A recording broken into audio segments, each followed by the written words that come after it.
Bonjour tout le monde. Aujourd'hui, j'aimerais vous poser une question et clairement, ça m'arrangerait que vous répondiez par l'affirmative. Bref, connaissez-vous la légende du requin et du milliardaire? Non? Comment ça non? Mais c'est un incontournable de la culture bretonne. Non, vraiment. Bon, alors laissez-moi vous raconter toute l'histoire. Cette légende commence par la venue d'un milliardaire en Bretagne. Cet homme était égoïste, avare et souvent détesté. Il n'avait pas de famille et la vieillesse n'était plus loin. En un beau mois de février... Mais pourquoi vous râlez? Comment ça? Vous voulez un nom pour ce milliardaire? Qui m'a donné un auditoire aussi exigeant? Très bien. Appelons-le Monsieur Milliard.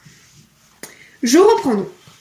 En un beau mois de février, comme chaque année depuis toujours, Monsieur Milliard vint en Bretagne. Il aurait pu aller à Hawaï ou aux Philippines pour trouver de belles plages ensoleillées, mais il préférait notre chère Bretagne depuis des années. Lui qui aimait mener une existence carrée et ordonnée, une existence d'argent et de rencontres, aimait tout autant le hasard de la météo, les courbes des vagues, le sable froid, souvent, qui pourtant le réchauffait plus que tout l'or du monde. Il aimait cette solitude des plages bretonnes en fin d'hiver. Voilà pourquoi, chaque année, il revenait pendant quelques jours s'installer en bord de mer et observer la beauté majestueuse de notre Bretagne. Comme je le disais, la légende commence durant un séjour de cet homme dans notre région. Ce jour-là, la température était clémente, malgré quelques nuages. Monsieur Milliard décida d'aller se baigner.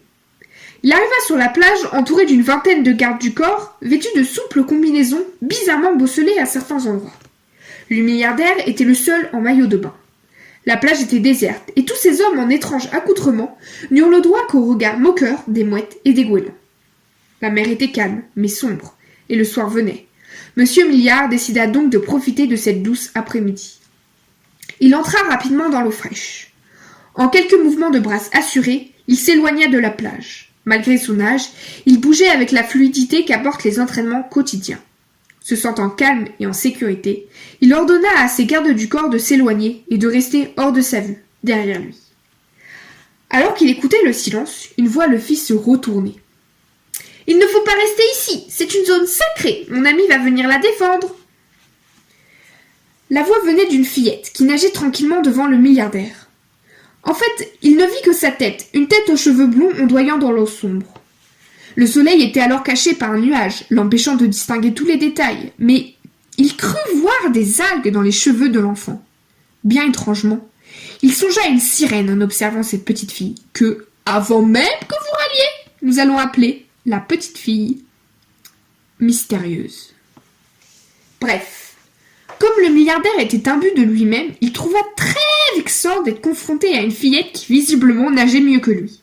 Il ne chercha même pas à comprendre les mots de l'enfant. « Je suis ici et j'y reste » s'exclama-t-il avec hauteur. « Je vous aurais prévenu » répliqua la petite fille en plongeant. Le milliardaire eut beau regarder tout autour de lui, il ne vit rien. La petite fille mystérieuse avait disparu. C'est à ce moment qu'il l'aperçut. L'aileron de requin. Il n'était pas comme on l'imagine, avec une coupe bien définie. Non, c'était comme si le temps avait voulu adoucir son tranchant, sans toutefois réussir à effacer l'image terrifiante évoquée par cet aileron. Une image qui percuta Monsieur Milliard avec la force d'un cyclone, emportant sa raison dans une vague d'horreur. Il voulut hurler, mais sa voix avait fui. Il voulut nager, mais ses jambes étaient des enclumes qui l'entraînaient vers le fond. Il n'eut pas le temps de sombrer. Le requin le mordit avant. Sa mâchoire de grand prédateur se referma sur la jambe gauche de l'homme dans un horrible bruit de chair déchirée. Alors le milliardaire hurla. De douleur et de rage aussi. À quoi lui avait servi tout ce travail pour amasser autant d'argent si maintenant cette fortune ne pouvait le sauver? Le requin noya ses questions en l'entraînant vers le fond. Monsieur Milliard eut juste le temps de voir ses gardes du corps se précipiter, mais ils étaient si loin par sa faute. Cependant cette vision lui redonna espoir. Il se débattit avec fureur, en vain.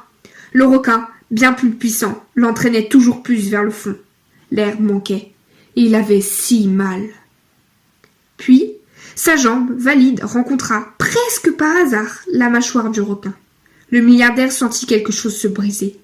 Il crut qu'il allait mourir tant la douleur en devint forte. C'est alors que la mâchoire se desserra, et le requin disparut. Le milliardaire s'évanouit. Je vois à votre regard que vous pensez que l'histoire se finit là, que cette légende raconte simplement une attaque de requins. Sachez que vous avez tout faux.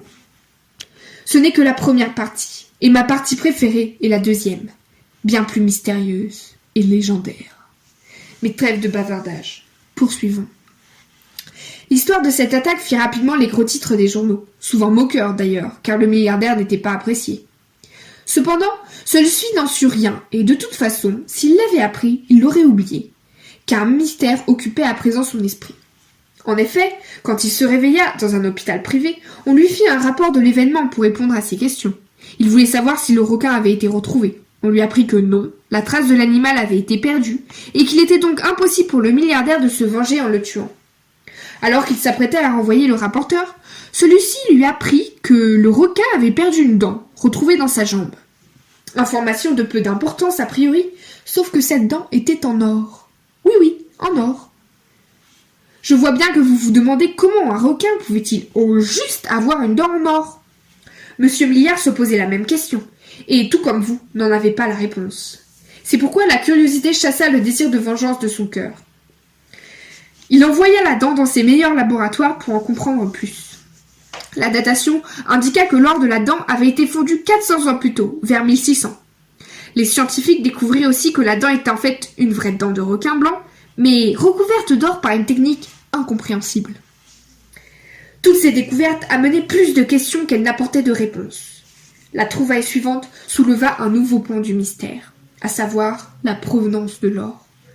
Noyée dans l'or fut trouvée une écharpe provenant d'une espèce d'arbre très rare, disparue. Les seules traces de ces arbres étaient 2 coffres utilisés pour le transport d'or vers 1600. Le premier coffre était préservé au Louvre. Le second avait disparu dans le naufrage d'un vaisseau espagnol, le Tesoro, qui ramenait une des plus importantes cargaisons d'or jamais vues. De plus, il s'avéra que des morceaux du même bois, gorgés d'eau de mer, avaient été récupérés dans les plaies du milliardaire. Enfin, les tests prouvèrent que ces morceaux de bois avaient été avalés par le requin moins d'1 semaine avant l'attaque, dans une eau de moyenne profondeur où se trouvait une certaine algue des côtes bretonnes. De telles coïncidences ne faisaient qu'attiser la curiosité du milliardaire. Il songeait à tous ces galions mystérieusement disparus dans quelques tempêtes, retrouvés des années plus tard par des chanceux qui en devenaient ridiculement riches, et il se disait qu'après tout, il n'était que milliardaire. Il pouvait devenir bien plus. Il finit par conclure, face à des indices dignes d'une chasse au trésor, que ce requin savait où se trouvait l'épave du Tesoro, et même qu'il y allait souvent. Donc, s'il retrouvait le requin et le faisait suivre, il trouverait l'or du Tesoro. Le jour même, il lança les recherches.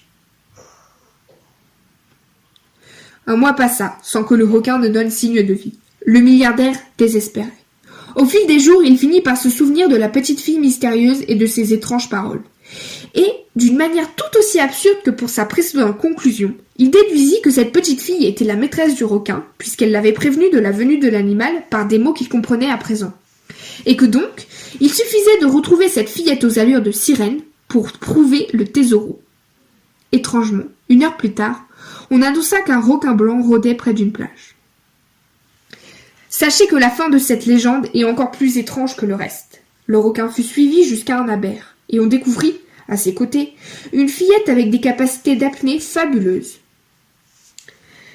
Le couple disparut dans un dédale de roches. Le milliardaire, ne doutant plus, plongea avec 2 professionnels armés de puissants harpons. Ils entrèrent dans le labyrinthe et là apparut devant leurs yeux le Tesoro, caché sous un rocher tombé, invisible de la surface. Le milliardaire voulut explorer dans l'instant l'épave, mais il dut se résoudre à attendre qu'on vérifie la stabilité de la roche. Ils remontèrent, requin et fillette oubliés, et purent plonger moins d'1 heure plus tard, avec tous les éléments nécessaires. C'est alors qu'ils découvrirent 2 choses. Le requin et la fillette étaient sortis du dédale sans être détectés par les sonars. Et le Tesoro avait disparu. La légende se finit ainsi. Plus jamais on ne revit le requin ou l'épave. Mais après tout, ce n'est qu'une légende. Qui sait si elle n'a pas juste été inventée pour calmer la peur engendrée par une violente attaque de requins blancs sur les côtes de la Bretagne? Qui sait?